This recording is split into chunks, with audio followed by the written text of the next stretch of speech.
Welcome back to another episode of It's Empty. Have you guys ever been inside a scrapyard? Like in the yard? Well, if you haven't, join me today. We're at Quarry Motors. I'm with Ash. He's going to show us what he's got. Let's do it.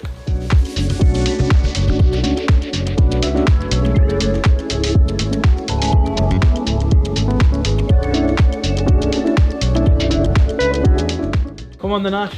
So, show us some exciting bits. Only bad thing is, we're doing this video, I'm going to end up with loads of TVR people ringing me now for TVR parts, even though it's BMW. They are just for Ash, by the way, because Ash likes TVRs, don't you? Yeah. So you've got quite a few rare and oddball cars. Don't get me wrong, we do your daily BMW cars more than anything, just because, as you'll probably know, being a BMW specialist, the diesel engines are a bit... N47s are... Yeah, a bit crap. Notorious for breaking all the time, aren't they? Yeah, so you'll see that a lot of these that are in here, majority are diesel, but you do, when you start looking around, you do start seeing a few different things. So you've got like an i3 up there, you've got a couple of M3s up on top, a couple of like 650s, Z3 E30 Touring. Yeah. So you've got the M4 here, you've got the M3, the M5, you've got a E36 at back, that one coming with... In fact, that one's quite interesting, that one come in with 330 engine. That purple one? Yeah, Mini, it's got B58 in there. Oh, we like the B58, for all of you know, I like B58. This one's meant to be going to Germany. So, at the minute it's wrapped up.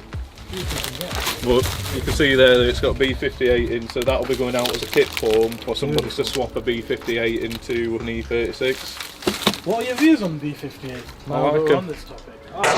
I like them. In our service department, we've had odd one or two where they either break the piston ring or the rings go on, or the piston itself will break. To be fair, a lot of them that we get in where they've done that are tuned within an inch of the life, which anybody tuning an engine, you've got to expect that one day it might gear up. It's like anything. It's like with V10s, like we've discussed. It's how you use them. If they're getting abuse day in, day out, it's going to give up. So it just depends on how you look after them, really. A lot of the M3 V8s I tend to pinch a lot of them, but this one were to sell out as parts rather than a build. Yeah, that one's been fully stripped. That'll all be now on eBay. So the shells do sell then, don't they, Ash? Like, once I've stripped mine, I'll be able to sell the shell. Right? Yeah, so as long as it's not a Category B vehicle. So Category B vehicles mean that it can't go back on the road. So this particular one was a Category B. What's the story with the E30 wagon?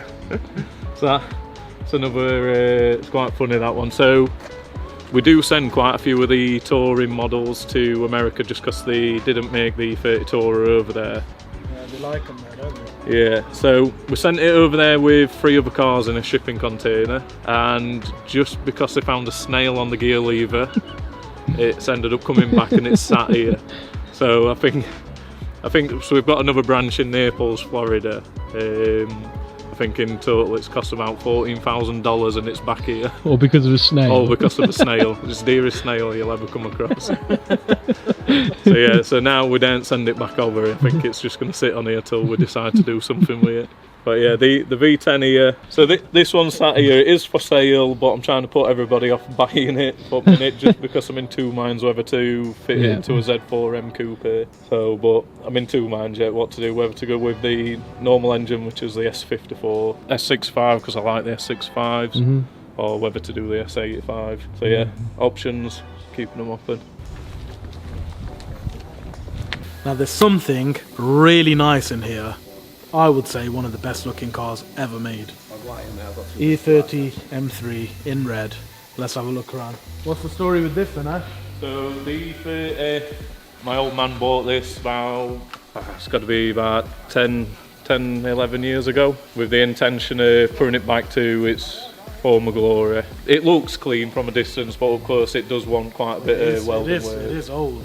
Now this brings back some memories. If my dad ever watches this video, early 2000s, my dad, because he was been in the car trade as well, he had a D-Reg E30 Alpina like this, and it was a ringer. It got stolen, and when they drove it away and stole it, I saw it because I was going to the shop, and he pulled out and just flew away. It was an awesome car in Dolphin Grey, but I don't know, what engine would that be then, the Alpino? Is that like a 3 litre thing? I think it is. Is it M20 engine in there? Something like that. But it was looked just like this, but it wasn't the M3, it was the Alpina version. Yeah, you're testing my age here. How old are you, Ash? So above that then you've got the E36 M3 Evo. To be fair, I've never been a big fan of them. I like them. See, I bought this for myself, but I kind of got screwed. So when I bought this, it only wanted a headlight and a front bumper. And now it's got no engine in it. Well, I bought it from a famous auction website, which I'll not mention. And so the car when it come did look like it only wanted a bonnet and a headlight and a bumper, and then when it turned out, it thrown a piston through the side of the engine. So at the time I gave £5,000 for it, and I think they were only fetching 7 or 8. So I didn't want to put an engine in it back then, so for years it's just sat. I stripped it, had it repainted, and I thought, because I'd never get that money back again, let it grow, innit? yeah, let the value of the car go up, restore it back to basically mint condition. At minute, it's got standard E36 suspension and everything on, because the M3 stuff is away getting powder coated. So that is one of the projects that's going to get started in the next few months. And I think I'm busy with projects. Ash is like, he's got projects coming out of his backside. He's got projects everywhere. You've got another one over your shoulder over there. There's that thing we'll come on to. There's something else there, look. That is a TVR. Is that the one you smashed up? No, so that's a little MG. Oh, it's an MG, okay. Yeah, so it is linked to the TVR though. So long story short, a friend's helping me out do a favour on the TVR. Why is it so small, bro? So I can help his son out get this running in an MG. So it's a 1.8 Mazda engine in a little MG. At the MX-5? Yeah, so the MX-5 engine. Yeah. So it's got the MX MX-5. people track them, don't they? Yeah, so it's got MX-5 back axle on, Nice. MX-5 engine. Car, as you can imagine, it's not going to weigh anything. So my job is to get it running for him in this, so he can sort me some bodywork out on a V10 TVR that needs some work at the minute. So favour for favour. More importantly, do you want to tell us what happened with your TVR? S85 powered TVR, by the way. So basically an M5 with tube frame chassis. TVR Sagaris chassis there. So that is what it looks like under the V10. I put a V10 in out of an M5, DCT gearbox out of an M3. Weighs about a ton. I could probably deadlift that. 550 brake horsepower and weighs about a ton. So basically taking it to work to rebuild the diff one morning, and before I could get it to work, diff let go at about 50 mile an hour and threw me into Armco barrier. So at the minute that's the way getting repaired. So yeah, when you say I've got a lot of projects on go, Was this that got a car? lot. No, so this was my original chassis. I didn't want to cut this up though because they're worth a lot of money. So I've cut a TVR Tuscan one up, which is in theory the same chassis. So you can see there on the bolt holes, they're designed so that it's still got the bolt holes for a Tuscan. But if you look at a Tuscan chassis, the chassis ends on that hole. Whereas a Sagaris that comes out by another inch, which widens the track. It makes the suspension like a higher point. So the handling were better, it were wider, then the body's a little bit wider. So I had them plates made and welded on, so I've had all these copied and welded onto a Tuscan chassis, so that the Tuscan chassis is now inferior a Sagaris one, but then because I had to chop so much of this bit away, it were easier to do it to a Tuscan one than a Sagaris one that's rare. So the good thing with meeting Ash is this, that I'm not the only crazy guy in this world doing the projects. Ash is actually crazier than me, but you know what? It's amazing, isn't it, that we're in a position that we can do these things, do these projects. Because for people like me and Ash, this is fun. We dream about doing this kind of stuff. There's a lot of people who can't want to do this but can't do it. So I think we're in quite a fortunate position to say that we can actually do these things and have fun with them and enjoy them. To be fair, with the 1M build when I first started them, a lot of people thought I used to earn a lot of money off them, but it was more just, I used to get a buzzer seeing like your white one that you're having, how it goes from that white one to something like that. Transformation, you know, seeing it at the end must be like a proper good feeling. Because I used to do them in my own time, it'd take me, I'd span it over like from start to finish nearly 6 months. I think I'd roughly take about £3,000 out of it.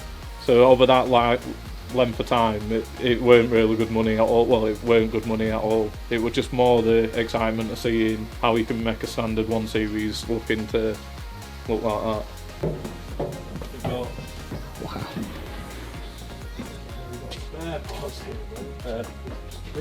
So down at bottom, that's all my stash for my 1Ms, which I don't ever sell.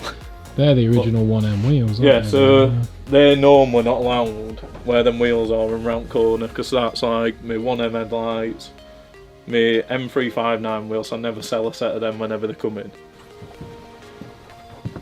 So you've got. Oh wow. So you've got CSL. That's my CSL bumper that's getting repainted for that CSL what I'm doing.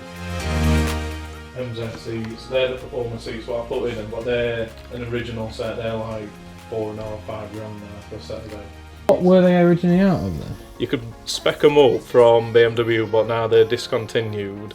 And if you had an E90 or a E87, E82, you could spec it up with them, but I think they were about £3 grand a seat.